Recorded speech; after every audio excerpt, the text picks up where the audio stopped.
We're in Neve Yerushalayim doing the Mystical Hebrew Alphabet series. We're now on the letter Beit, the second letter of the Hebrew alphabet. We said before that Aleph represents God's oneness.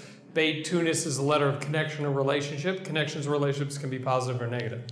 Now, we were asking the question last class, if Beit is a letter of connection or relationship, why isn't it facing the goal? Why doesn't the Beit face the Aleph? Aleph represents God's oneness. Good is that which connects me to God. The Beit should be graphically designed facing the goal. Why is the Beit graphically designed facing away from the goal? So we said the answer is hidden in a dream when Yaakov steals the blessings from his twin brother Esav and flees out of the land of Israel. He lays down to sleep on a hill where his grandfather Abraham tried to sacrifice his father Isaac. In 1,000 years from then, it will be where the temple is built in downtown Jerusalem. And he has a dream. Each level of the dream, each deeper level is introduced by the word hine. Hine in the Torah, translated behold, is a word that indicates look deeper and I'll show you something you didn't see before. So hine, there's a ladder connecting heaven and earth. Ladders always represent your ability to connect two locations, so heaven and earth connect there. And then the next hine, look deeper and you'll see that there are angels going up and down the ladder. We said 1 second, that's backwards. Angels are spiritual creations. They're just forces God wills into existence to carry out his will. And they're like puppets, so why aren't they being sent down to do whatever it is they're supposed to do and then going back? Why are they going up and coming down? That's backwards. And we said the answer was hidden in the phrase in creation. When God creates human beings, B'Tselem Elohim, when he creates them in the image of God, we said that makes no sense. You can't be in the image of God. God has no image.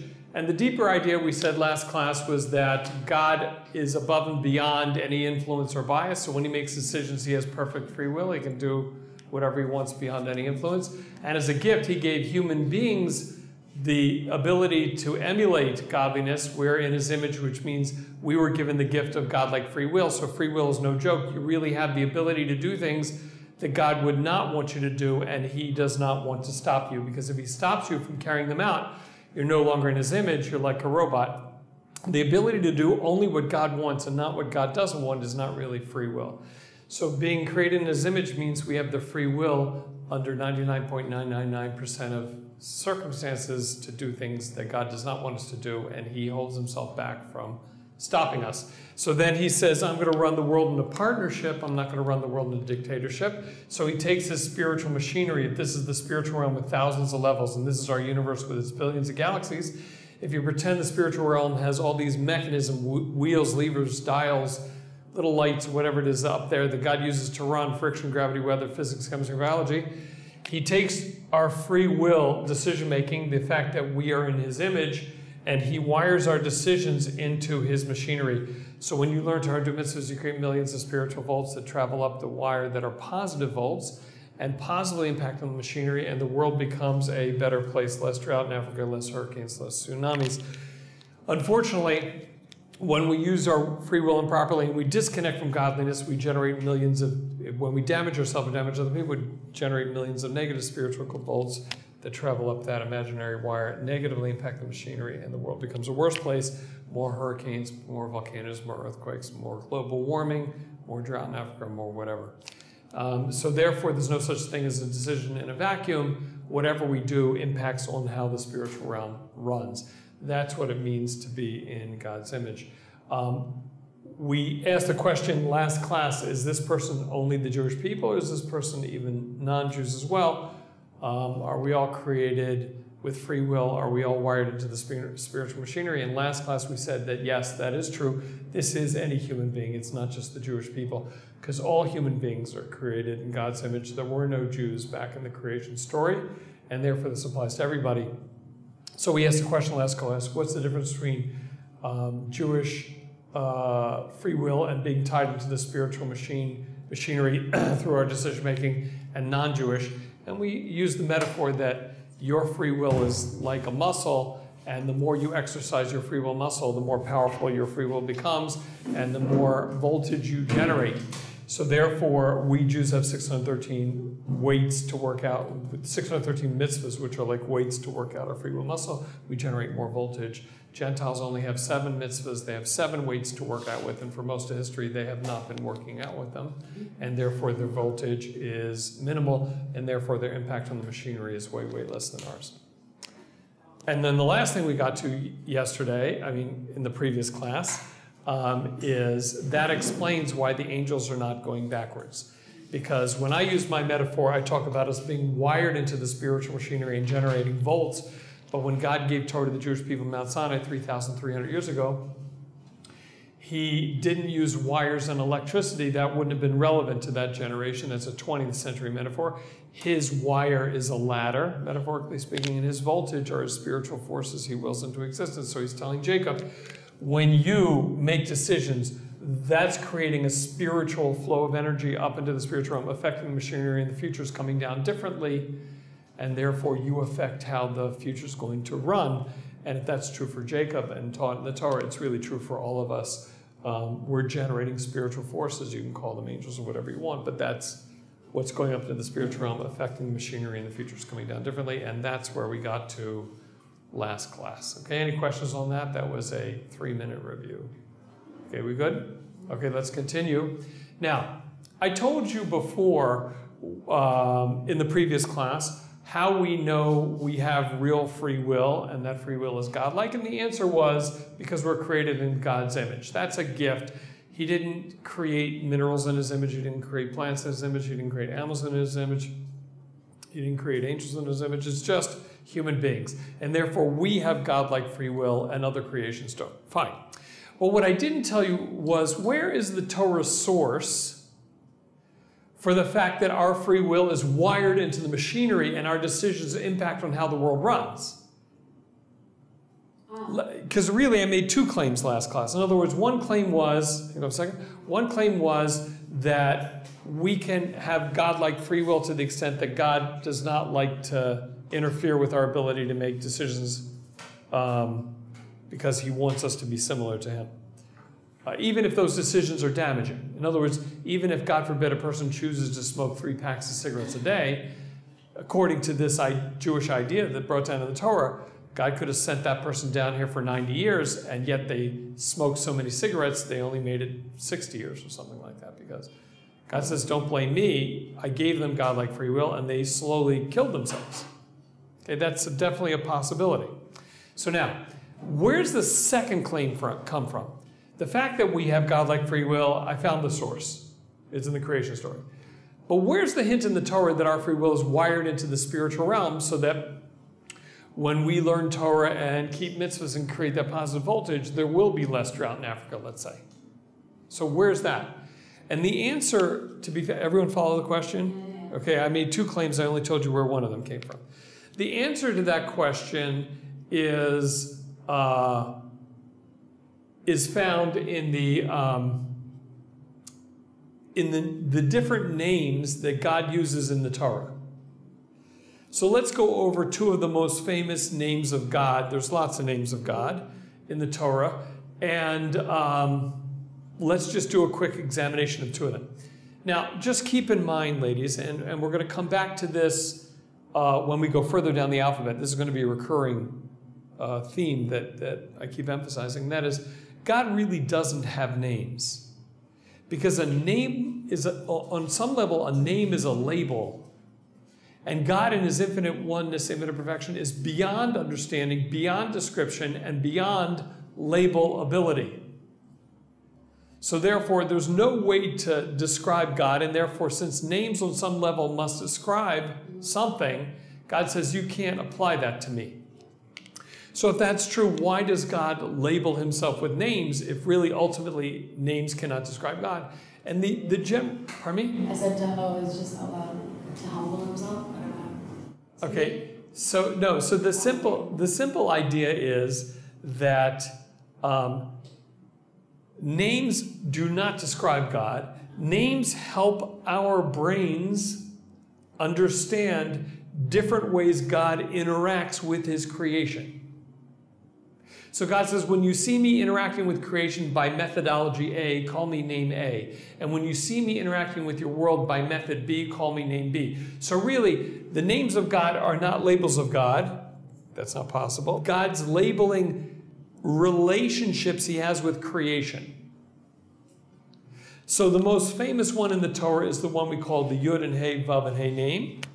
So let's put that up here. Yud and Hey, Vav and Hey name. Now, I had to put dashes on the board because this is the name of God we are not allowed to erase. So I have to erase the board at the end of class. You mentally take the dashes out. Okay, so I'm just writing them as separate letters. We do not say this name as spelled. Only priests in the temple, when the temple was standing thousands of years ago, were allowed to do that, but we don't do it.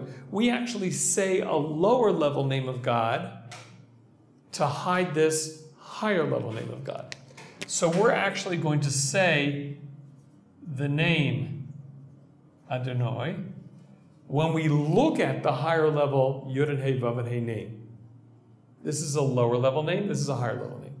Now, what do we use this high level name to describe? So when God uses this name in the Torah, he's describing himself as beyond time, matter, space, and energy, beyond the universe, beyond nature, beyond any understanding. That's God's infinite oneness, infinite perfection, beyond anything we can understand. Okay? So that is a very transcendent sort of concept. Now, the other famous name in the Torah is the name we call Elohim. Elohim is the name God uses to describe the mechanisms that he wills into existence which hide himself from any perception. In other words, the Elohim name is used to describe layer upon layer upon layer of a mask that God hid behind during the first 6 days of creation. Friction, gravity, weather, physics, chemistry, and biology, all the levels of spiritual hiding as well. Because remember, there are thousands of levels up there. So just like for this person down here on the planet Earth, God hides behind the rules of physics, chemistry, and biology, the rules of science, the rules of gravity, the rules of whatever, so that you could be an atheist. So too, if you and I were spiritually tapped in, let's say we had prophecy or something, God would have to hide behind layer upon layer of spiritual layers to create a spiritual mask as well. That's all an Elohim system of creating a buffer so that you could say, listen, God, I know you must be up there. Or you could say, I don't believe in God, I'm out of here, I'm an atheist.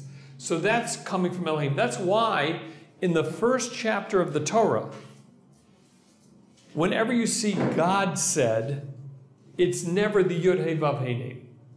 It's always Elohim said, let there be light. Elohim said, let there be land. Elohim said, let there be stars and planets. Elohim said, let there be plants and fish and birds and all these things.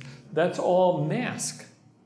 That's a layering of a mask. So all of chapter 1 of creation is God going into hiding behind all these systems, these mechanisms, so that one day you could theoretically be an atheist. That gives you free will. Maybe he's in the room right now, maybe he's not. You can't find the Yud Hey Vav Hey name until chapter 2 of the Torah. It comes in around the time God creates human beings with a soul and we can connect to something beyond the mask. But we would say this Yud Hey Vav Hey name, so to speak, would be pre the first verse of the Torah, if you could say such a thing, because the Torah begins with the first verse. But from the first verse all the way through the end of chapter 1, it's all God going into hiding behind Elohim layers. That's why, by the way, the mathematical value of the word Elohim, the gematria of Elohim, is 86, right? Aleph is 1, Lamed is 30, Hey is 5, Yud is 10, Mem is 40. Added up, you'll get 86, which is equal to the same gematria mathematical value as the word HaTeva. Teva is nature or natural. HaTeva refers to the system of nature, as in the system of nature that hides God. An easy way to remember the word is one of the biggest pharmaceutical companies in the world is located in Israel, and it's called Teva Pharmaceuticals. They keep buying other companies up. So Teva Pharmaceuticals would be nature's pharmaceuticals or natural pharmaceutical, right? Like TVE. Okay, so this is Hey is 5, Tet is 9, Beit is 2, and Ayin is 70. Added up, it equals 86.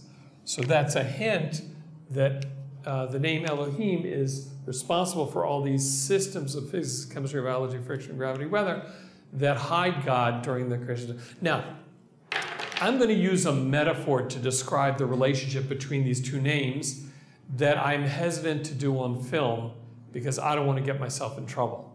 So let me say this very carefully, and if it comes out as a disaster, I'll ask them to edit it out, okay? This is going to sound a little bit idolatrous. Okay. It is not meant in any way, shape, or form because I value my job here, and I would not like to get either in trouble with Neve or de-rabbyified, as in unrabbyified. I don't even know what the verb is, but let's not worry about it. Okay, so if we were to draw a metaphor between the relationship between these, the transcendent beyond time, matter, space, and energy name of God versus the layering of the mask that hides him, and we were to take that as parallel to a human being, that's why I say it sounds a little idolatrous. So what would your transcendent beyond time, matter, space, and energy, beyond physics, chemistry, biology part of you be? Well, that would be your soul. Even though your soul is not beyond time, God's beyond time, that's probably where the metaphor failed, but your soul at least is beyond physics, chemistry, and biology. So that would be a more essential you. What would be the layer upon layer upon layer of the mask? Your soul, exactly. Your body would be the layering, the cells of your body, or the atoms, molecules, electrons of your clothing would be a part of the layering that essential soul is using to hide itself, so that when people meet you, they can say, well, maybe this is just an animal, or maybe there's something spiritually transcendent about human beings. So that would be the relationship here. This would be the sort of essence of where everything's coming from, so to speak. And this would be a mechanism that the Yud-Heh-Vav-Heh name is almost a description of a transcendent aspect that's using the Elohim label to describe how it's hiding, so that maybe this transcendent aspect exists and maybe it doesn't. That's why, by the way, idolatry, to carry the metaphor one step further, where actually people do get in trouble, idolatry is worshiping the mechanisms that hide God as if they were all independent powers. And worshiping weather, worshiping the sun, worshiping a tree or something like that. So you're taking Elohim forces and saying, no, that must be God with a small g. And Judaism says, no, it's a big mistake. Don't do that. Okay? You follow? So now, that actually answers the question, where did I get the second piece of information from? In other words, the first claim was, we have real free will. So that came from the phrase, B'Tselem Elohim, God created us in his image. But I never told you the source in the Torah where we know that our free will is actually tied into the spiritual realm. Because listen, if it's not, if our free will is not tied into how the world runs, then good is that which connects me to God, evil is that which distances me, and it's not nobody else's business because I don't affect anybody. We said, no, that's not true. It is everybody's business because you are tied in. So how do you know you're tied in? Because we're created B'Tselem, the name of the mask. There's no such thing as B'Tselem in the image of the Yud-Heh-Vav-Heh. That's ridiculous. That's it's impossible. But you can be B'Tselem, the image of the name God's using to generate friction, gravity, weather, physics, chemistry, and biology. So therefore, since you imitate that aspect of God running the systems, when you are in that image, you also can run the systems. And that's a hint to the fact that our free will is actually running the systems because we are a mini version of this concept. So we actually learn both principles from the same phrase. Isn't that interesting? The source for this is the beginning of the Sefer Nefesh HaChaim, if you want to look this up yourself. I think it's Shar Aleph of Nefesh HaChaim. It says very, very beautifully here.